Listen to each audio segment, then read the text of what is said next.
Are you better at public speaking? Do you even know how to get better? Well, let me tell you a little bit what I did for myself. Maybe it can help you too.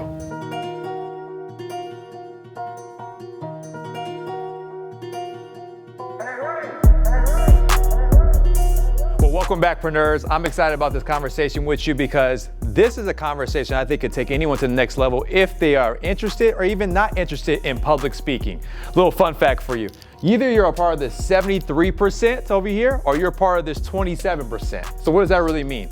73% right now, as far as doing a little bit of research, says that you hate public speaking, all right? And believe me, I was that person as well.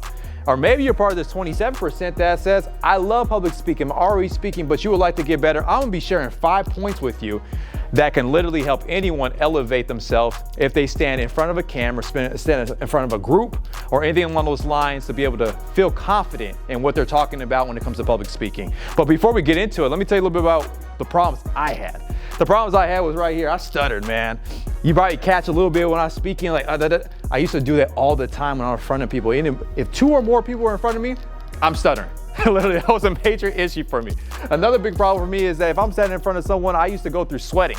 Like I literally felt like I ran through a whole game.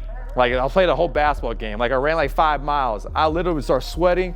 People were like, what's wrong with you? It's cold in here. Right now, it's not cold for me. I'm literally burning up inside, right? Because I did not like speaking in front of people. Another problem I had as well was I would speed up my words because I was getting nervous, right? So I start speeding them up and start talking a little faster and faster. So I'm speaking really fast. It's because I start getting very, very uncomfortable in regards to public speaking. Another big problem I had was I would blank out. Well, let me tell you a story.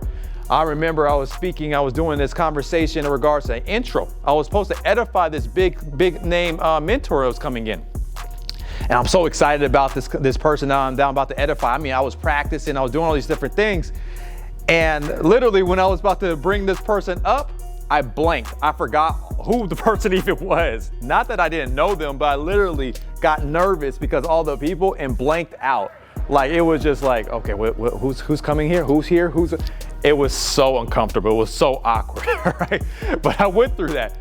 Another one was I would literally fill my words with like filler words, like I would use like little blanks, pauses, because I was very nervous at public speaking. These are the things that I went through. So if you could relate with me at all with anything I just spoke, you're in great company because I promise you can move from that 73%, which is basically 7 out of 10 people, to this top 3% right here to really position yourself to feel comfortable at public speaking. Let me give you the 5. Here's the first one for you.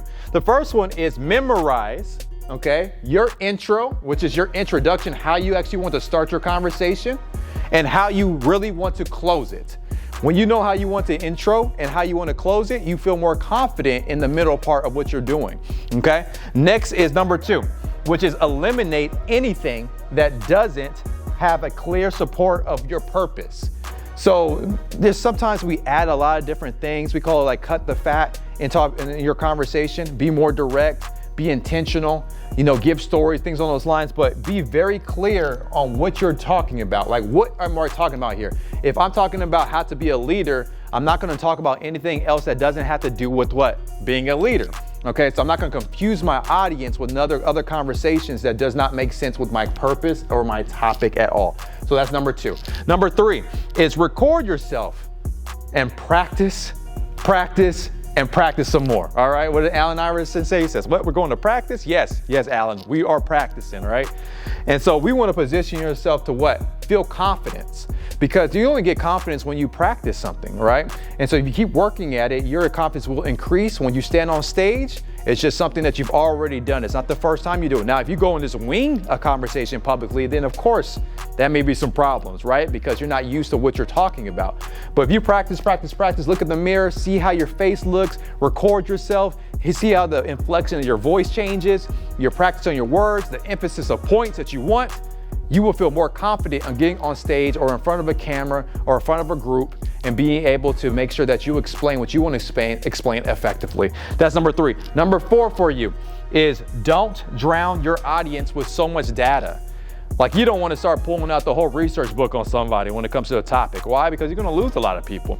All right. So you don't want to be too logical. Yes, you want to bring research. Yes, you want to bring data. Why? Because it does bring facts, not opinions. And it actually brings more legitimacy into what your conversation may be when you're publicly speaking. But you really want to position yourself not to drown them out with so much data. You want to throw it here, and there. Okay. Just a here and there. Here's a point. Here's a fact. Here's an opinion, here's a fact, but not so much back to back to back to back to back. You'll lose a lot of people. Then lastly is number 5. Okay, to me is one of my favorite. You got to understand it's not about you. So don't go on stage, on any type of stage, and say it's all about me. I'm the one. No. You got to understand that it's about your audience. If you're the hero on stage, you're going to lose a lot of people. That's very ego-driven. It's all about you. No. I'm looking to support someone else. I'm speaking so I can be able to help somebody else. Hopefully that this message is able to help at least one person that's listening to me. Every time I go on stage, I say, God, please just let me be able to help one person. I know I'm speaking to more than one, but as long as I can be able to help one person through my conversation, I did my job. So that's exactly what you're looking for. When you understand that, it actually takes all your anxiety away, all the pressure, all the nervousness away, because you're saying, I'm speaking to someone was praying for me, and hopefully I'm gonna answer prayer to be able to help them, because I'm on a stage for a reason. So hopefully I can be able to position them to also get on this stage as well from my experience. Those are the 5 points. Hopefully, again, you use them as well for yourself. Go ahead and tag someone that's a part of this 73%. Maybe they hate it, right? Maybe they say, I would never want to speak on stage. Maybe this could be able to help. These 5 points can be able to help them be able to switch to the 27%, which is saying I am on stage and I'm feeling more comfortable and more confident in being on stage consistently. And make sure that you also click the notification if you haven't already, so you're updated with all the new content we're going to consistently keep providing you. And make sure that no matter what, you consistently keep growing 1% daily. Why? Because if we do that together, we will increase your profit, your passion, and your purpose, so you can lead the best preneur life for yourself. We see you guys on the next one.